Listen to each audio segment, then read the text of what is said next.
All right, my friends, welcome to episode 61 of Prof and Dev Play Games. I am the Prof Larry, and over there is Anthony. The Dev. How's it going tonight, sir?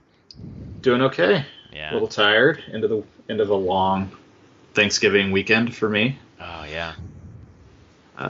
Pretty full of not as relaxing as I expect it to be, but productive. Did you eat that cookie that you killed last week? I did, and I had it for soup tonight. Nice. I like making turkey soup afterwards. It's so good. Yes. Made a lot of turkey stock from the carcass, but yeah, it was actually a really good turkey. It was awesome. Very juicy. So nice. There you go. Kill your own turkey. Get really good meat.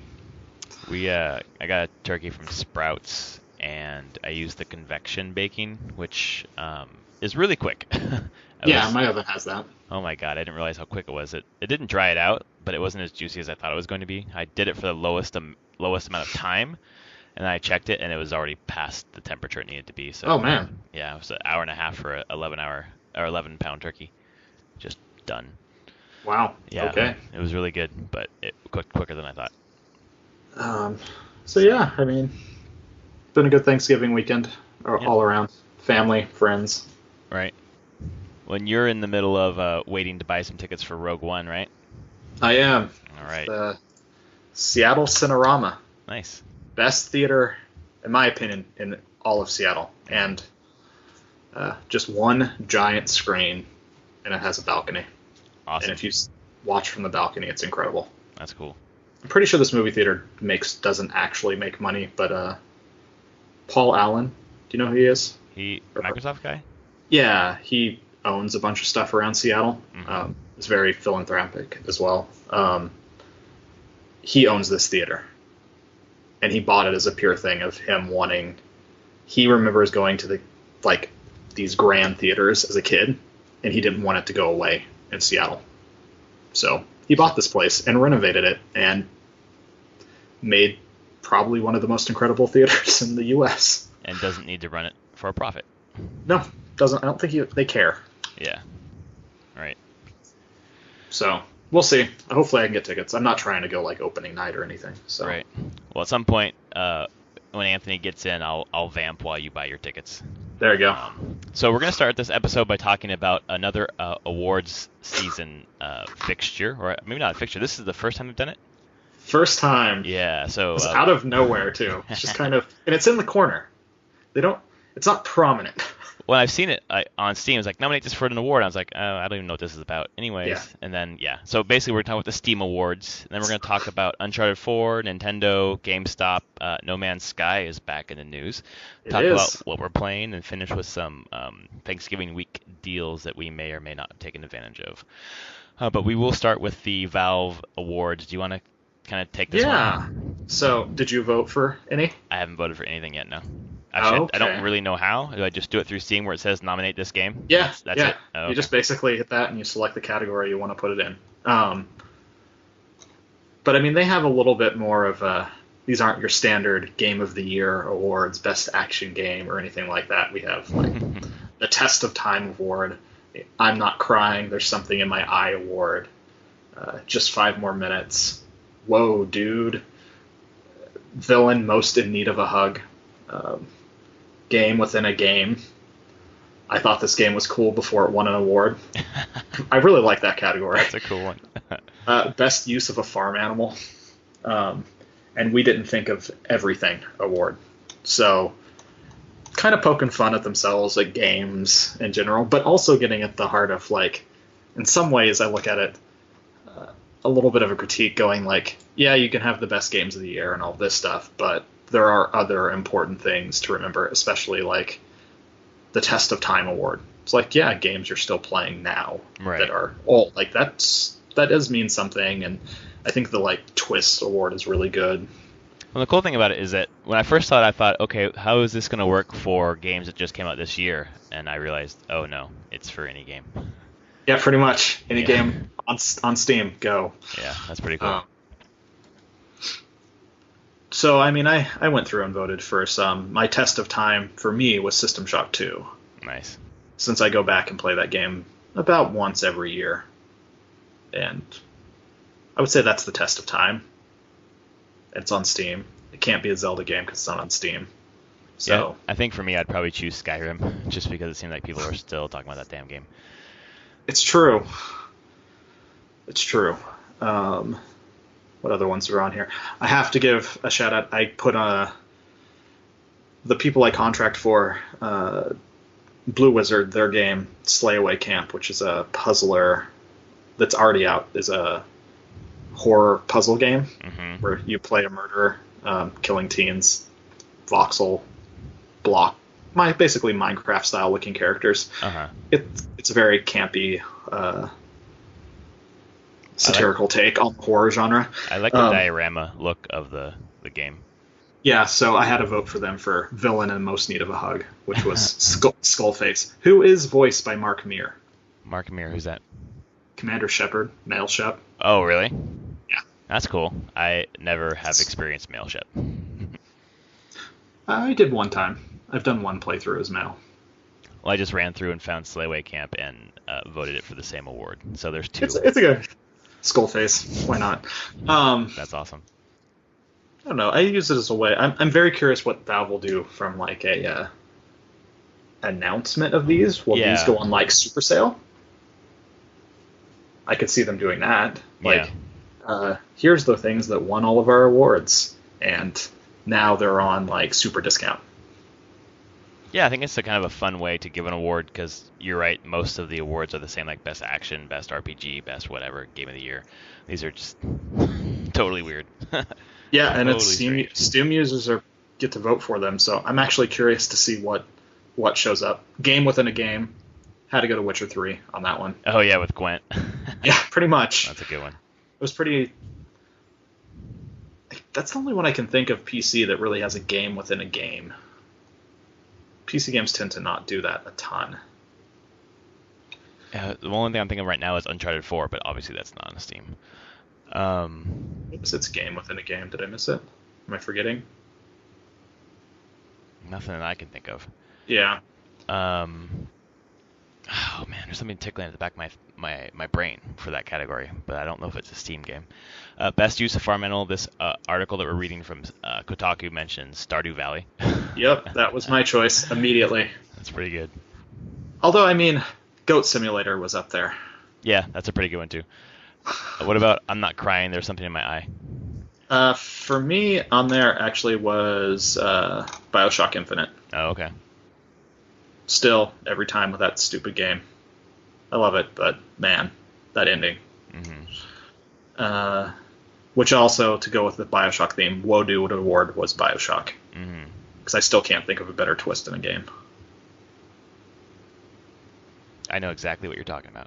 Just kidding. I have no idea what you're talking about. No, you have no clue. You haven't played it. Haven't played it. Have no too many idea. shooters for you right now. Yeah. And then there are too many shooters. Then I wanted to play Doom just to hear what the campaign was about, and I was like, what am I doing? I'm playing a shooter. Fuck me, man. It's really fun, but it's a fucking shooter. It's the shooteriest of it's the shooters. It's the shooteriest shooter there is, yeah.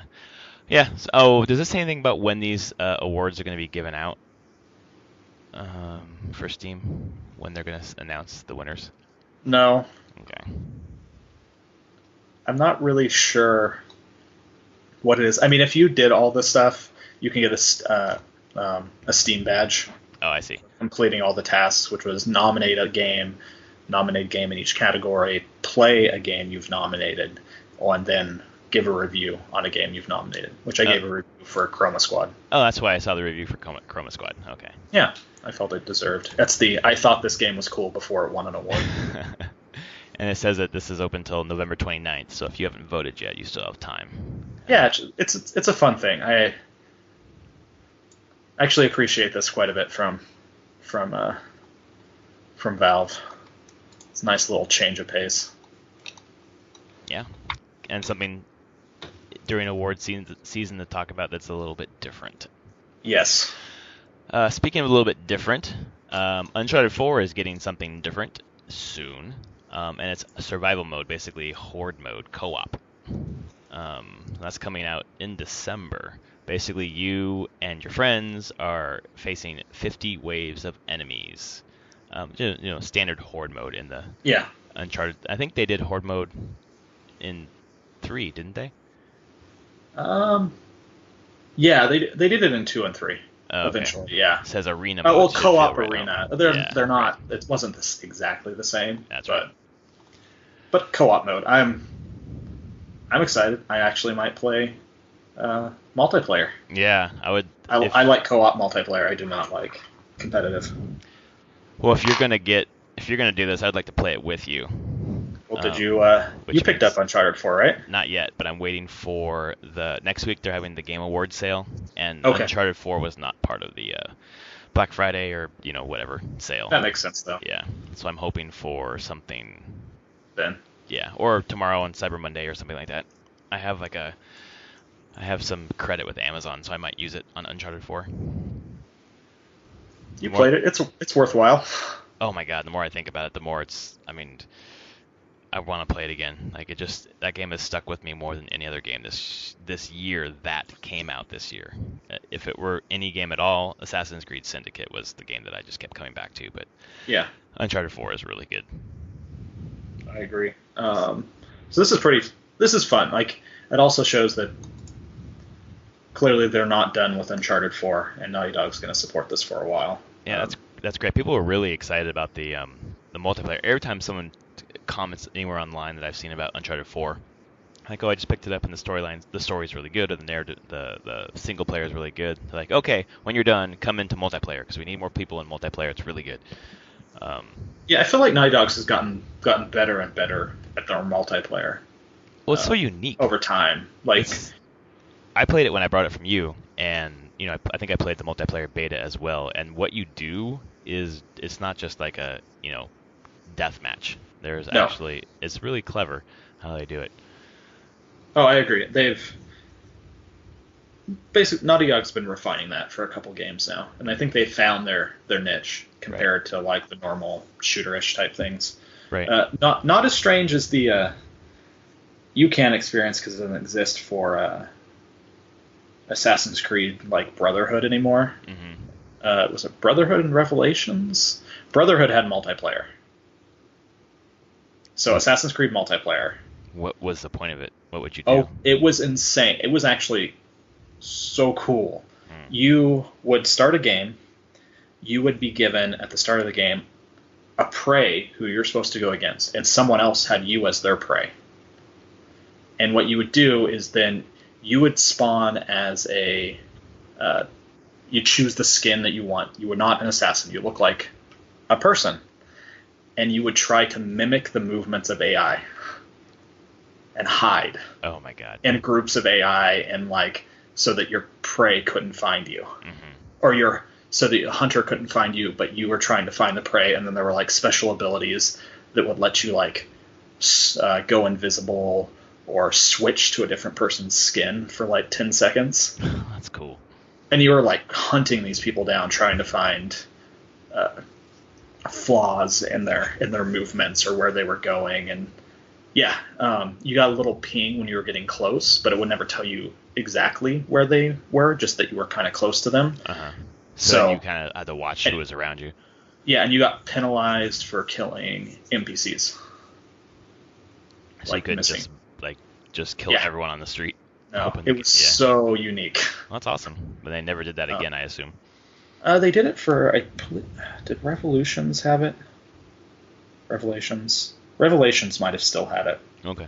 But then they definitely dropped it. Because people were complaining, like, you're spending too much time on the multiplayer and not building the single player. But it was a nice addition. It was unique, at least. And I remember playing that was a multiplayer I was okay with.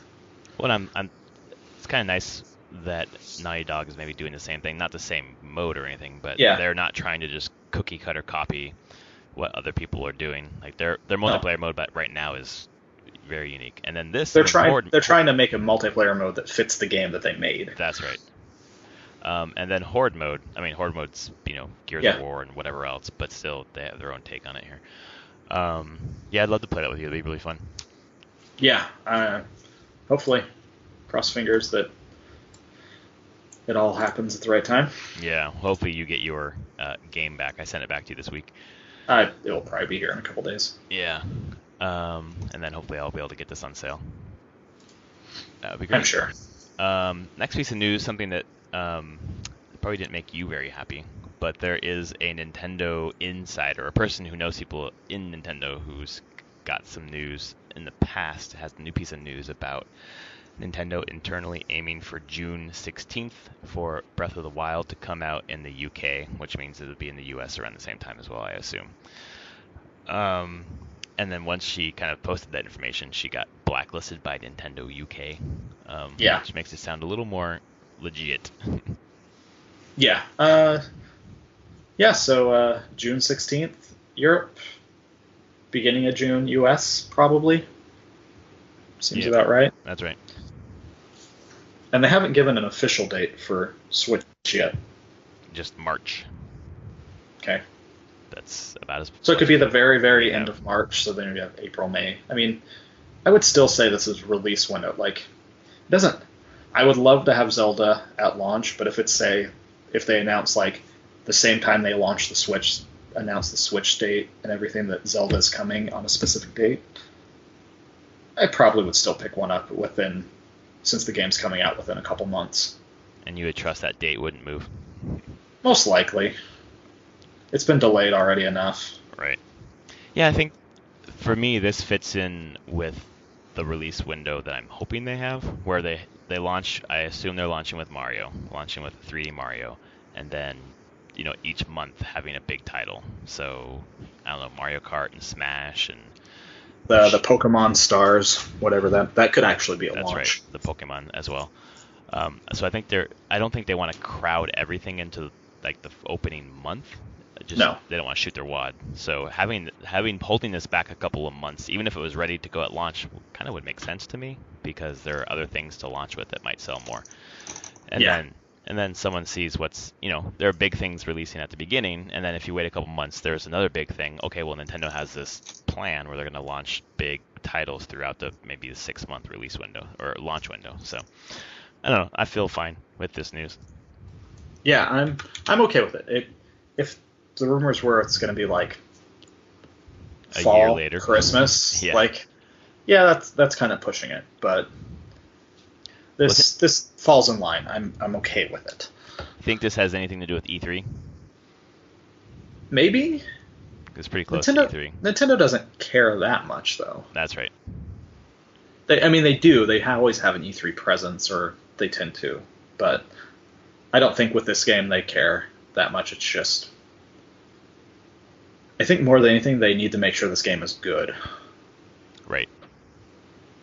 And it sounds like they're doing everything they can to make sure they put out the best game they can. And especially considering this is a step in a direction they haven't really gone before. Yeah. So we all want it to be good. Open world stuff is hard. That's right.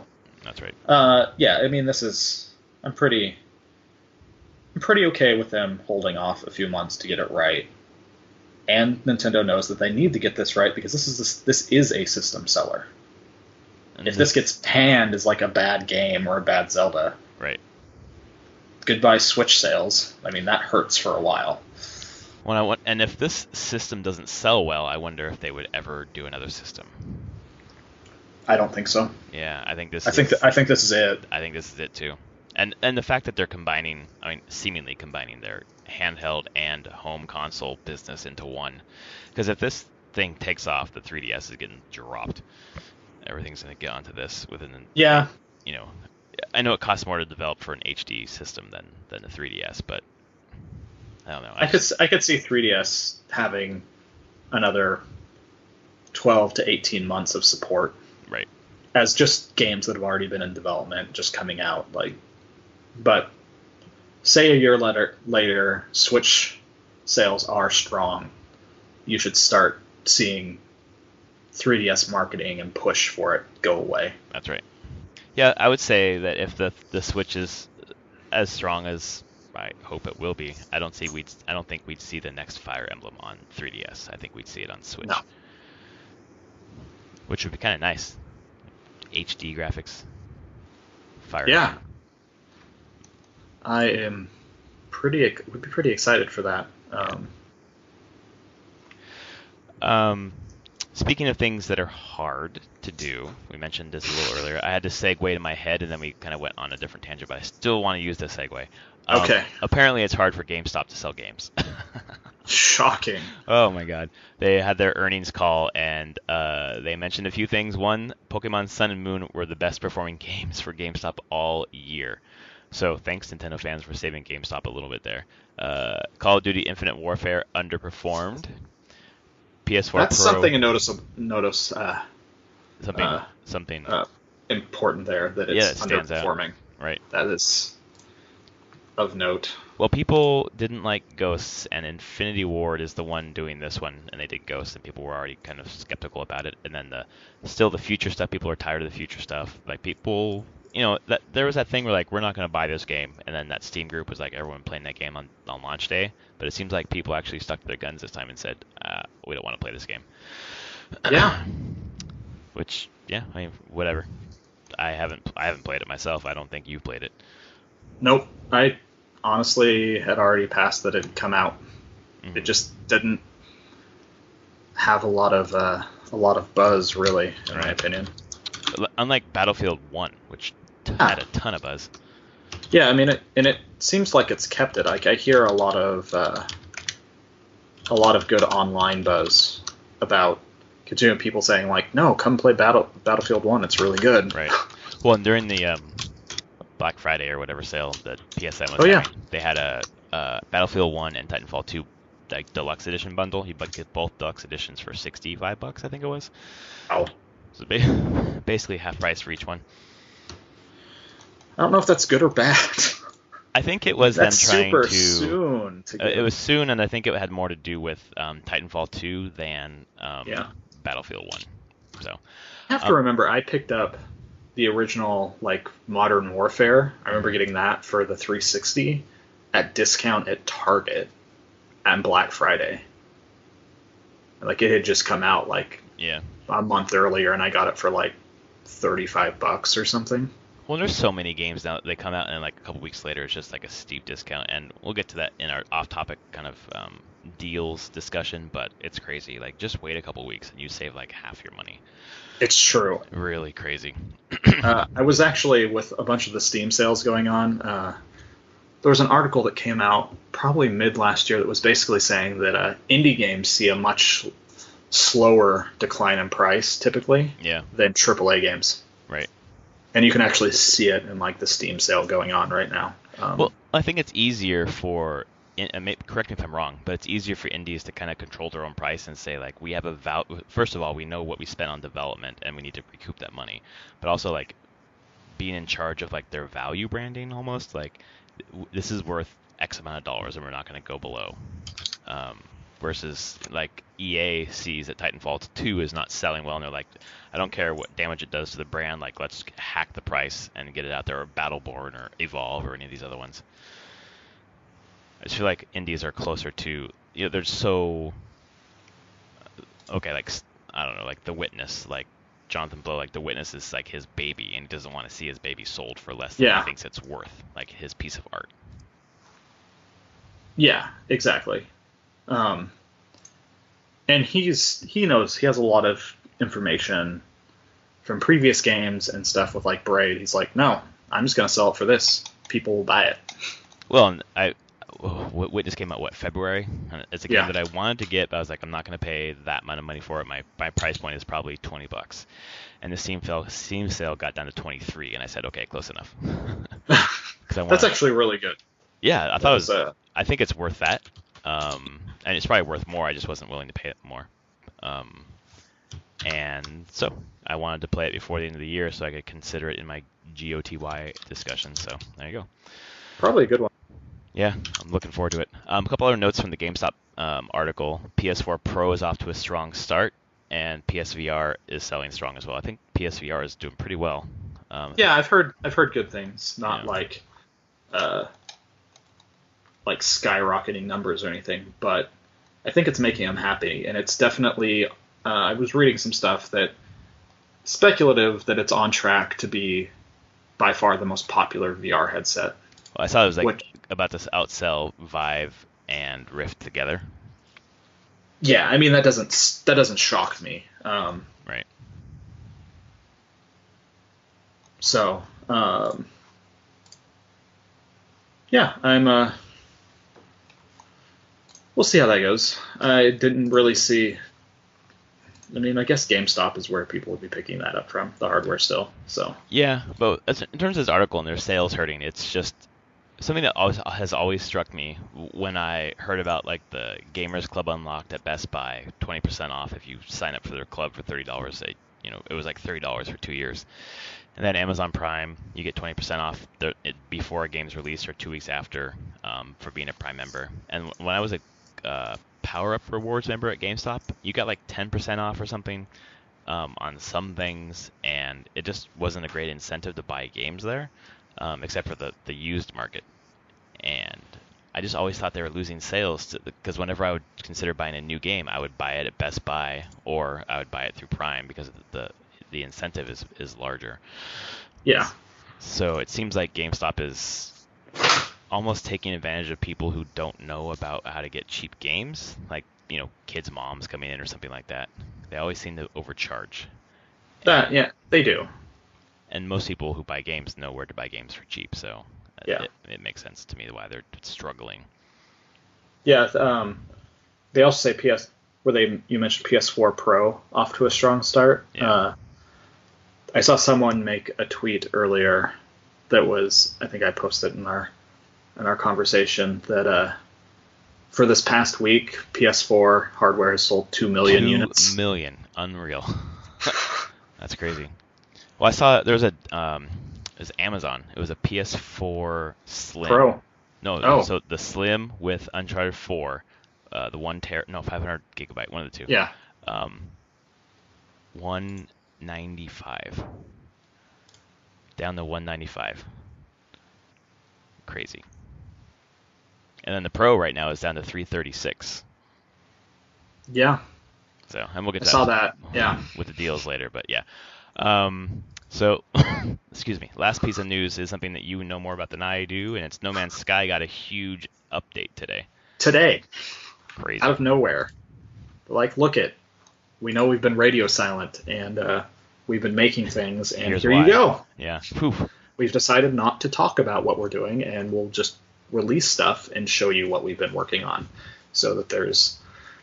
and the trailer that they released was all in-game. Like a person actually just walking around in-game. Like there's no way to construe it as fancy or new or special. And for the audience, I'm playing it in the background while we're talking, so that's what you hear in the background. So, I mean, it's just, they're showing off base building. There's base building, there's freighters now. There's new modes. There's the normal mode, there's survival, and then creative. I've heard so much buzz about the survival. I tried survival. That's what I did today, a little bit. So what was your experience? It's hard as hell. Mm-hmm. Holy crap, is it hard. I died 3 times, like restarted completely. I'm just like, I messed up horribly. Mm-hmm. Yeah, it's punishing. It's intense. Like you're like, oh my god, am I gonna survive on this alien world? Probably not. Let's try again. It makes it more of a game in a lot of ways. Do you think that it just released too soon? Like they were going to do this all... Okay. Yes, definitely.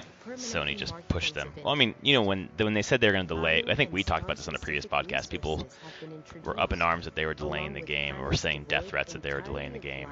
And then they got death threats when their game sucked when it came out. Yeah. You can't really win.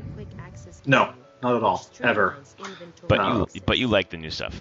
I think the new stuff is very promising, and as they call it, the foundation update. So they're like, this is only a small part of what they have planned for the future. Mm-hmm. And if this is what they have planned and the stuff that they're adding, yeah, I think they're going to be making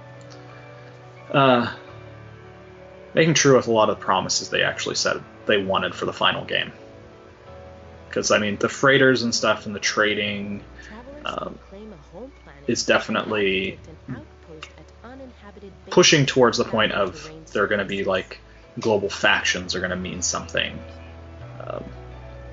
More somewhat player interaction. We'll see how that goes and what that actually ends up being. But yeah, I was shocked that it all just came out today. Yeah, which also means it went through all of Sony cert without anyone leaking it. Right. And did this also come out on Steam?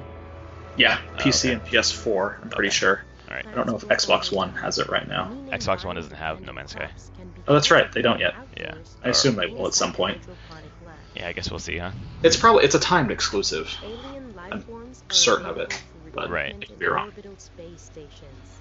So, cool. Yeah, no, it's really. You like. They got a ton of crap online for promising too much and showing too much and everything, so they just went the other direction. Right. And said nothing, and then delivered what looks like a ton of stuff based upon them saying absolutely nothing. Yeah. And Sean Murray tweeted the first time in like 86 days. How he tweeted today? Yeah. What did he say? Just that this is out? Yeah, basically. Right. And this is what we've been working on. Alluding to, like, let actions speak louder than words. Right, which is probably a good move, although they've been a little too quiet. So. Yeah, I mean, there's a balance, and I still don't think they know exactly where that balance is. Right. But honestly, this is probably better for them to release less information than more, based on their track record. Well, yeah, so.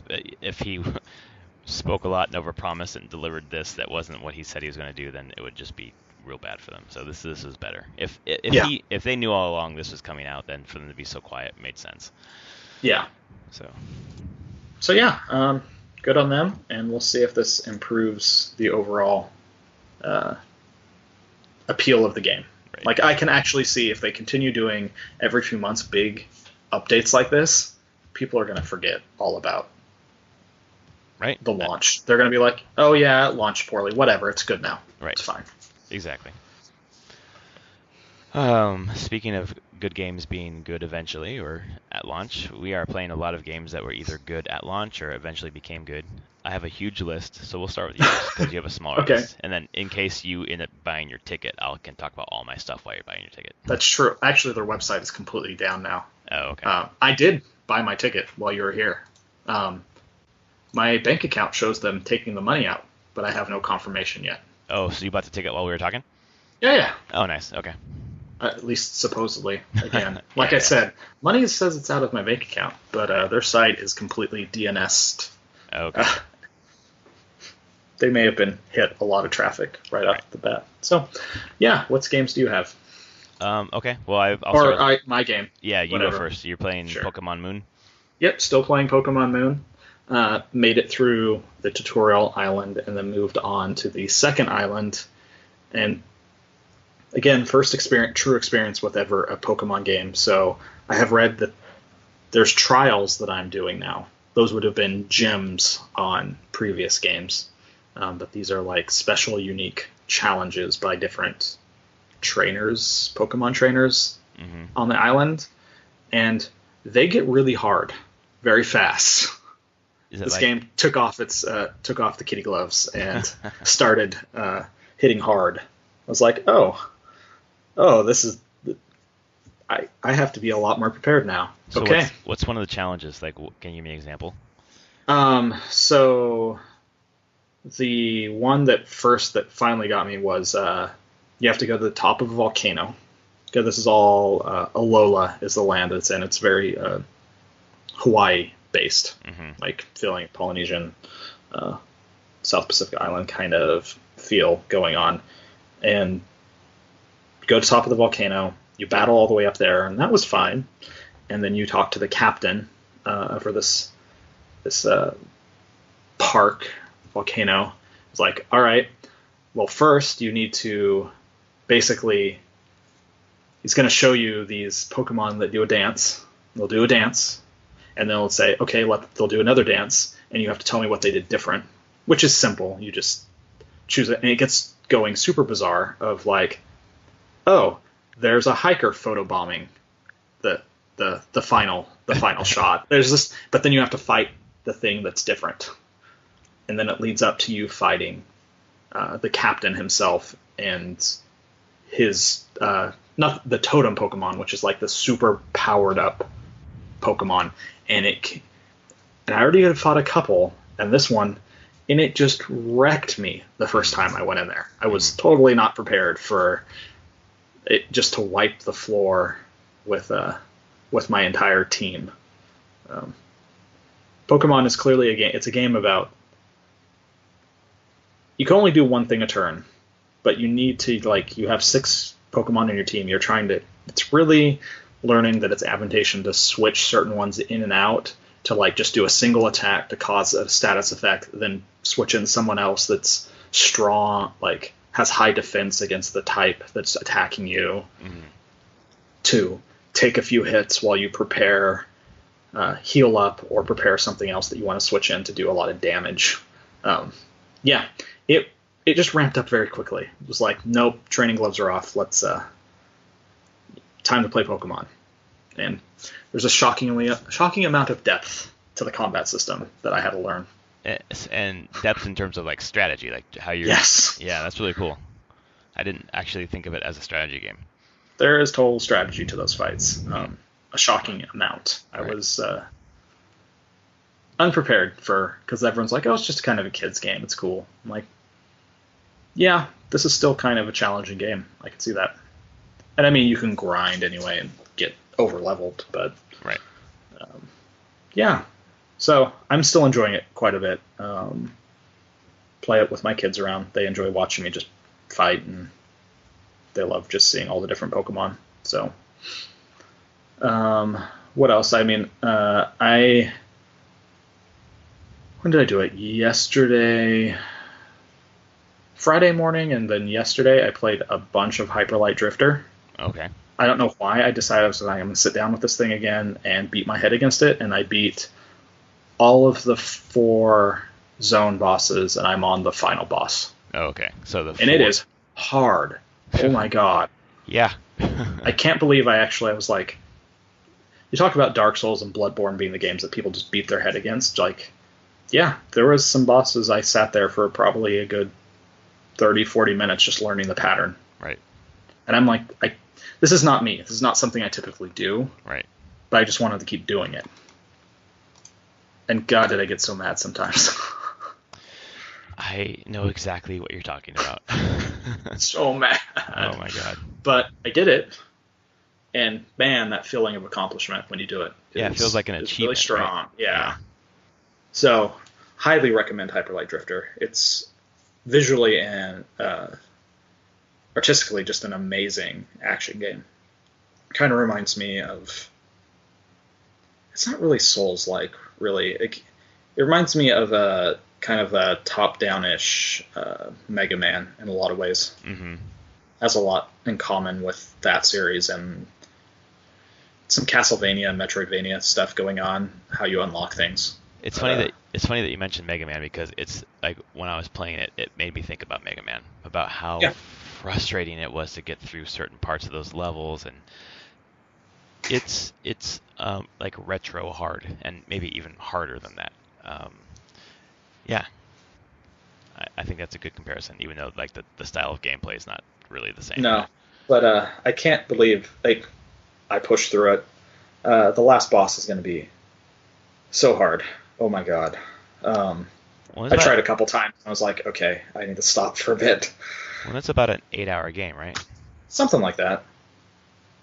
Yeah. So, I mean, over the past, that was 2 days. I put about 4 hours in each day. Mm-hmm. Yeah. And I haven't collected everything at all. There's so many secrets and unlocks, like, yeah, you're just going through, like, the dozens and dozens of unlocks, like, secrets that I know I'm missing, but right. Yeah. So I highly recommend that game quite a bit. It definitely deserves all the praise it's getting. Yeah. And then I finished Oxenfree, which I think we'll talk about next week. Yeah, that'll be our discussion for next week. So that'll be our video game book club. First of the month, we discuss the game, and then we choose a new game to play for that month. So November's game was Oxenfree for the audience, and we both wrapped it up this past week, and we will discuss it in depth next week during our discussion. Yeah, so I mean, I finished that, I don't remember what night, Thursday? Something like that, Friday, whenever I texted you. Yeah, I finished it. It was the same night that I finished it. Yeah. Yeah. I look forward to talking about it. Me too. I wrote down a bunch of notes, so I wouldn't hopefully forget everything. I probably will, but. So for me this week, I'll start with Hyperlight Drifter because you were just talking about it. After I finished Mass Effect 3, I asked you, like, what should I play as a palate cleanser? And you suggested Hyperlight Drifter, so I loaded up on the Xbox One, and I played it for about an hour or so. And initially, I really liked it. And I really liked it because I felt like it was challenging to me kind of right off the bat. In some of the rooms where you're kind of negotiating a bunch of enemies and a bunch of environmental challenges like block sliding and trying to get past the blocks with your kind of hyperlight drift move or whatever, whatever it's called. Then I got to a section that was maddening. Which direction did you go? I went north. Okay. I went as far north as I could, and I got to like the top of this mountain thing. Yep. And there was this room that took me a really long time to get through. It was like you come in, and there's like two guys with guns that you take out immediately, and then when you do that, to your left, like these paper walls dissolve, and there's like a bunch of wizards shooting things at you or something. Oh yeah. But then when that happens, like the middle of the room kind of collapses and a different wall structure sets up. And the problem was that when I got there, I had like 2 health, and I couldn't heal myself, and I had to get through that room with surviving with 2 health. So I finally did it. Not only got through the room, but got through the room without losing my 2 bits of health.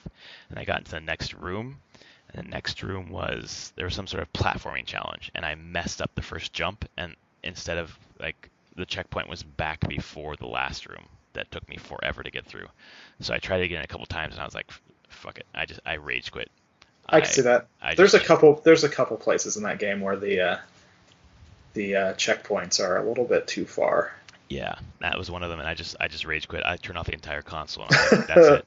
I'm done with this for a while. It was fun, and then at probably the 20th time I tried it, I was like, okay, this is less fun. And then I finally did it, and I felt so good. And then I died on a stupid platforming that I just misjudged the jump. It was a stupid thing.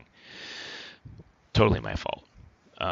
But it made me not want to go do that room again. And I can understand that. I was wondering, like, did I misunderstand the healing aspect of the game? I thought you could heal yourself with the left bumper, but is there a finite amount of times you can do that? Like, how? I couldn't quite. Yeah, there's little dots underneath of it, and they're green if you have refills. Okay. So healing packs, basically. Although usually after big rooms like that, you should get something, right? There's probably one hidden around that room somewhere. Okay. Maybe I should have looked. Like behind a crate, like if you destroy some environmental stuff, there'll be one. Like they usually give you a way to get health after challenge rooms like that. Yeah, and I couldn't find it, and like just for it to reset to the checkpoint where I had like almost no health, it was like I'm stuck in a loop right now where I have to be like absolutely perfect, and I am not perfect, and I was like, okay, I need to like reset the whole game, and I'll come back to it at some point because it was fun, but that was just the design of that area was just not the area so much, but like the checkpoint system drove me nuts. How far in was that from like from the door that you entered to get into that area? Pretty far. Like I feel like I was because I think that was a second area that I had gone through, and based on the length of the last one, it felt like I was like 2/3 of the way through it. Okay.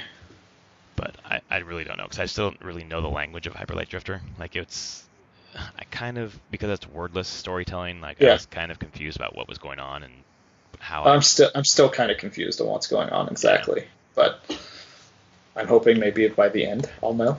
Well, even though I was a little confused about how to play, so it was I was still learning how to do it, and I'll probably get back to it because it definitely seems like a game that's worth my attention. It just that happened to be a frustrating experience for me. Yeah. I don't know. There's definitely some bosses that I fought similar where I was like, okay, I have no refills. I have a full health bar, but I have no refills. Okay. I pulled it off eventually. Just that perfect boss fight. You just go That's and... right. Have to be perfect. Kind of. I guess I see what people that do really get into the Souls games and Bloodborne feel. Hmm. Even Titan Souls had something along that line for me. Yeah, That was that sense of accomplishment for doing something really difficult, but it felt fair. And I think that's yeah, my problem with just the checkpoint system didn't feel fair to me. So, yeah. that's I probably just definitely agree with you sometimes that it doesn't yeah, feel fair. right, Like there's few poor places yeah. that they do it. It's not constant. It's not all the time, but yeah, sometimes. Yeah, because it was just that one time. There were several times where the checkpoints made total sense to me, and I got through something really difficult, and then it saved after I did that, so that felt good. So this week I also finished Mass Effect 3, finally. Um, I'm glad to be done with it. The trilogy was really, really, really good, and I really want to do a write-up on kind of how I felt about the whole trilogy and kind of going through it, in 1 year. But I took more time with 3 than I thought I would because it started off with such a bang, and then I kind of got bogged down in the middle and wasn't as excited to get back to it. um, but I finished it. I feel like I had a good ending.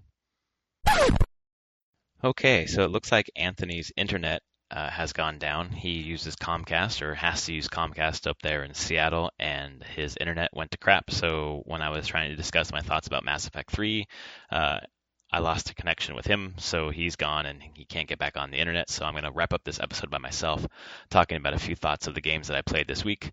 I was off for Thanksgiving this week, so I had time to play a bunch of games. I was talking about Mass Effect 3, and basically I think I got the good ending. I sacrificed Shepard to kind of have her get into control of the Reapers, and they helped rebuild things and kind of put things on balance. So Shepard ended up dying in my playthrough. I went back and tried the other one, and everything went to hell. So I did a bunch of good stuff, and I think I have a pretty good ending, but not the best ending. But having Shepard sacrifice herself to save everyone else kind of seemed like a fitting ending for my Shepard. So that worked out well for me. This week I've also played Doom. I heard a lot about the campaign and I wanted to see what the game was all about. I'm kind of getting tired of shooters, and it seems like every fall that's all that there is just shooter, shooter, shooter. I know this came out before the fall, but I've heard a lot of good things about it. A lot of people are considering it their game of the year, so I wanted to try it out. And it is addicting. It's fun. It's fast. It's frenetic. I wish I were playing it on a PC instead of a PS4, but it is what it is. That's where I have it. And I'm interested in the story, which is surprising to me. There's a lot of environmental storytelling as well as audio logs and things that kind of make me realize there's more to the game than just the shooting, which I was surprised to find out. The only thing I don't like about it is, it's first person and there's some platforming, and I hate first person platforming. But other than that, the game holds up, and we'll see if I finish it or not in time to get onto my game of the year discussion. But I'm playing that now. I also played episode 4 of Telltale Batman. It's definitely the weakest of the episodes so far, and some of the writing was just really forced, trying to move the characters into certain positions on the quote unquote chessboard. And the beginning of the episode spends a lot of time with the Joker and setting him up, but then you don't see him for the rest of the episode. I assume he's going to make a big push into the last episode, episode 5, which comes out next month on the 20th. But it just seemed disjointed and kind of just moving pieces forward without much resolution. So it was all right. Also this week played a lot of Fire Emblem Fates Birthright. I'm pushing toward the end of Fire Emblem Fates Birthright. I've got like 4 chapters to go. I hit a chapter where I kept dying and I couldn't get past it. I tried like 3 or 4 times. So I switched the difficulty. I kept it at normal, but I changed it from classic to casual. And when I tried to hit casual, I accidentally hit Phoenix. And Phoenix, basically, as soon as your guy dies, he comes back the next turn, which is really stupid. So I ended up beating that level because of that, but then I changed it to casual. I couldn't go back to classic, unfortunately. So I'm pushing toward the end. The story is making me, I don't know. I think it's well written. I do think it's well written, but there's not a ton there, narrative-wise, but it is just a fun really accessible strategy game. And the last thing I played this week was Oxenfree, but I'll save that for next week because we both have lots of thoughts for that. Last piece was off-topic banter, and that was about Thanksgiving week deals. Anthony's not here to talk about that, so maybe we'll save it for next week. But there were some pretty good sales on Steam and Xbox One and the PSN network, so I took advantage of a few of those and ended up getting a 4K HDR television as well for pretty cheap at Costco. So I'm pretty excited to play around with that. So that was episode 61 of Prof and Dev Play Games. The Dev is not here now, so Prof will sign out. I am at Prof Plays Games, and he is at Summer Speak, and we will be back next week, hopefully together, to talk more about video games. Until then, talk to you later.